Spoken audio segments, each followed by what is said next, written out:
श्लोकम् 57 दृशाद्राघीयस्य दरदलितनीलोत्पलरुचा दवीयां संदीनं स्नपय कृपया मामपि शिवे अनेनायं धन्यो भवति न च ते हानिर्यथा वने वा हर्म्ये वा समकरनिपातो हिमकरः.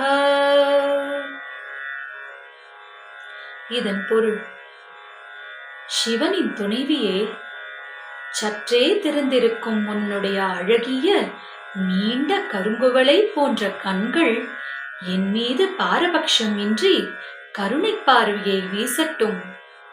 அதனால் நானும் பயனடைவேன். சந்திரன் எப்படி பாரபட்சமின்றி காடு அரண்மனை என்று பாராமல் தன் கிரணங்களை வீசுகின்றானோ, அதுபோல் என் மீதும் உன் பார்வை படட்டும். அதனால் உனக்கு ஒன்றும் குறைந்து விடாது. ஹர ஹர சங்கர, ஜெய ஜெய சங்கர.